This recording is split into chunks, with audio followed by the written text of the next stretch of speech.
آج شب برات ہے۔ مختلف سیکٹس کے اندر اس رات کو لے کے مختلف اپروچز بلڈ کی گئی ہیں، مختلف تھیریز ہیں، اور انہی تھیریز کو سپورٹ کرتے ہوئے ان کے پاس آرگیومنٹس بھی موجود ہیں، ریفرنسز بھی موجود ہیں۔ لیکن ایک پرتجسس بندہ آج بھی کیوریس ہی ہے کہ اصل میں یہ رات ہے کیا۔ ایک طبقہ ہے جو کہتا ہے کہ اس رات عبادت نہیں کرنی چاہیے، ایک طبقہ ہے جس نے پورے کے پورے پمفلٹ چھپوائے ہوئے ہیں، پوری کی پوری آرگنائزیشنز بٹھائی ہوئی ہیں، پورے کے پورے انتظامات کیے ہوئے ہیں کہ آج کی رات عبادت کس طرح کرنی چاہیے۔ ایک عام بندہ کنفیوز ہے کیونکہ اب سوشل میڈیا کا زمانہ، دونوں طرح کے آرگیومنٹس آپ کے سامنے آ جاتے ہیں، دونوں طرف کی آرائیں بلکہ چاروں طرف کی آراء آپ کے سامنے آ جاتی ہے۔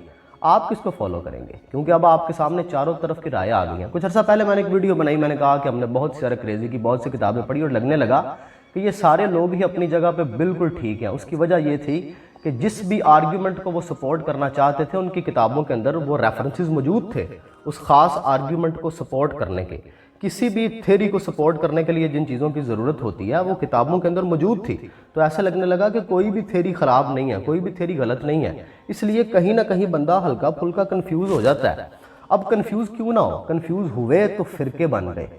آپ کے سامنے کنفیوژن کی سب سے بڑی مثال موجود ہے کہ فرقے بن گئے ہوئے ہیں، اور ہر فرقے کو اپنے حق پہ ہونے کا اتنا ہی یقین ہے جتنا کسی دوسرے کو ہے، کیونکہ ان کے پاس آرگیومنٹس موجود ہیں، پرائمری سورسز موجود ہیں جن کو وہ آرگیومنٹس کے طور پہ پیش کر سکتے ہیں۔ اس کا ایک حل میں نے تب بتایا کہ وہ ایک اہل ذکر نے بتایا تھا کہ گوڈ اورینٹڈ ہو جاؤ، آپ ان جھگڑوں سے باہر نکل آؤ، گوڈ اورینٹڈ ہو جاؤ۔ بہت سے لوگوں نے تنقید کی، اور تنقید ان لوگوں نے کی معذرت کے ساتھ جنہوں نے کبھی کتابیں نہیں پڑھی، اور اگر پڑھی ہیں تو کسی ایک فرقے کی پڑھی ہوں گی، اور وہ بھی چیدہ کتابیں پڑھی ہوں گی۔ اگر آپ ملٹیپل فرقوں کی ملٹیپل کتابیں پڑھیں تو میں آپ کو گارنٹی دیتا ہوں کہیں نہ کہیں آپ کنفیوژن کا شکار ضرور ہو جائیں گے۔ تو گوڈ اورینٹڈ ہو جانا ہی اس کا حل تھا، میں نے حل بھی آخر میں عرض کیا۔ اب آتے ہیں شب برات کی طرف کہ شب برات میں بیسیکلی اتنی کنفیوژن، یہ شب برات سے بھی آپ کو آئیڈیا ہو گیا ہوگا کہ واقعی کنفیوژن تو ہے کہ سارے فرقوں کے پاس آرگیومنٹس موجود ہیں۔ آپ ان کے ریپریزنٹیٹرز کی تقاریر سنیں، ان کے خطبات سنیں، وہ آپ کو باقاعدہ آرگیومنٹ دیں گے اور آپ کنونس ہو جائیں گے کہ ٹھیک ہے یار، آرگیومنٹ دے رہے ہیں، ان کے پاس پرائمری سورسز موجود ہے، کہیں نہ کہیں کچھ تو ہے۔ ہماری امت کے اندر ایک سب سے بڑا مسئلہ ہے کہ امت طالب علم نہیں رہی، بڑے دکھ کے ساتھ کہنا پڑتا ہے، امت طالب علم نہیں رہی۔ امت کنورٹ ہو گئی ہے فین فالورز کے اندر، فین فالوئنگ بن گئی ہے امت، طالب علم تو رہی نہیں۔ میرا ایک دوست بڑی کنسٹرکٹیو تنقید کرتا ہے، وہ کہتا ہے کہ امت شخصیت پرستی میں مبتلا ہو گئی ہے، علماء کے ساتھ اپنے جن کو وہ پسند کرتی ہے، جن کے وہ فینز ہیں اس دور کے اندر، 2022-23 کی بات کر رہا ہوں، جن لوگوں کو بھی وہ پسند کرتی ہے وہ ان کی شخصیت پرستی کی حد تک ان کی پوجا کرنے لگ پڑے ہیں۔ یہ بڑا سخت لفظ ہے لیکن وہ تنقید پہ پورا ہی اترتا ہے کہ وہ پوجا کرتے ہیں، انہیں ان سے کسی طرح کا ہلکا پھلکا اختلاف ہی نہیں ہے، کیونکہ امت خود طالب علم نہیں ہے۔ انہیں چاہیے ایک بنی بنائی تھیری، ان کا پسندیدہ شخص جیسے ہی وہ تھیری پیش کرتا ہے وہ اسے ایکسیپٹ کر لیتے ہیں، وہ کبھی اسے پرکھتے نہیں ہیں، وہ کہتے ہیں بس ٹھیک ہے اس نے جو کہہ دیا اوکے ہو گیا، کیونکہ طالب علم نہیں رہی۔ طالب علمی بڑی مشکل ہے، عقیدت علم کی دشمن ہے، بڑے لوگوں نے کہا تھا، عقیدت علم کی دشمن ہے، وہ سوچنے سمجھنے کی صلاحیت کو سلب کر لیتی ہے۔ عقیدت غور و فکر نہیں کرنے دیتی، عقیدت بڑی آسان ہے، علم آسان نہیں، علم کوفت میں ہے، علم جبلتوں کی تسخیر میں ہے، تو کوفت میں کون پڑے بھلا؟ تو یہ ساری کی ساری کنفیوژنز کا حل ایک ہی ہے۔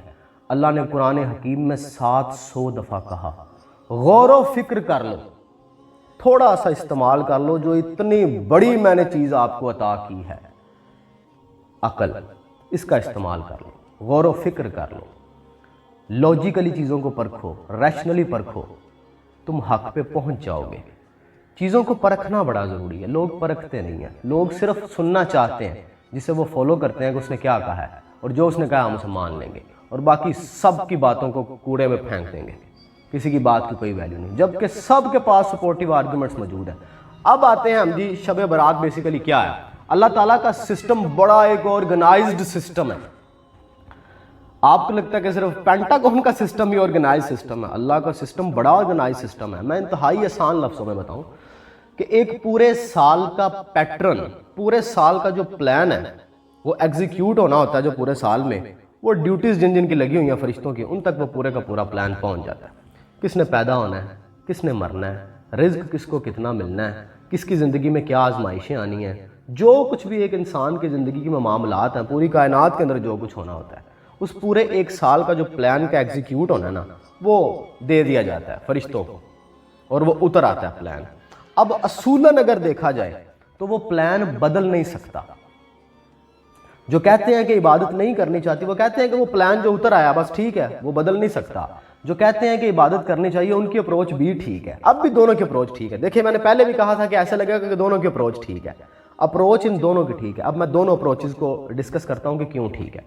وہ جو کہتے ہیں کہ عبادت نہیں کرنی چاہیے کیونکہ وہ ایک پلان ہے جو پورا ایگزیکیوٹ ہونے کے لیے اتر آیا بس ٹھیک ہے وہ تو ایسے ہی ایگزیکیوٹ ہونا ہے کیونکہ اللہ کا پلان ہے وہ تھوڑی بدل سکتا ہے۔ دوسرے جو عبادات والے ہیں ان کے پیچھے بھی سب کانشیس دماغ کے اندر ایک پلان چل رہا ہوتا ہے۔ دیکھیں اللہ کے پلان نے بدل نہیں جانا، وہ پورے کا پورا پلان ایگزیکیوٹ ہو کے آپ کے سامنے آ گیا۔ اگر آپ گوڈ اورینٹڈ ہو کے سوچیں، پھر اب آپ ہو کے سوچیں ایک بندے اور اسے سوچیں ایک مہربان رب کے طور پہ، پھر آپ کہیں گے کہ وہ بڑا رحمان رحیم اور کریم ہے۔ آپ کے ذہن میں 2 جملے ضرور آئیں گے، ان اللہ علی کل شیء قدیر، وہ ہر شے پہ قادر ہے، ہر شے پہ قادر ہے۔ اگر وہ گنہگار بندوں کو معاف کر دے آپ اس کا کیا کر لیں گے؟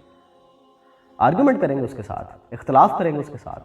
آپ بڑے بڑے گنہگار لوگوں کو جنت میں دیکھیں گے، آپ حیران ہو جائیں گے، وہ بے نیاز ہے، بھیج دے گا، آپ اس کا کیا کر لیں گے؟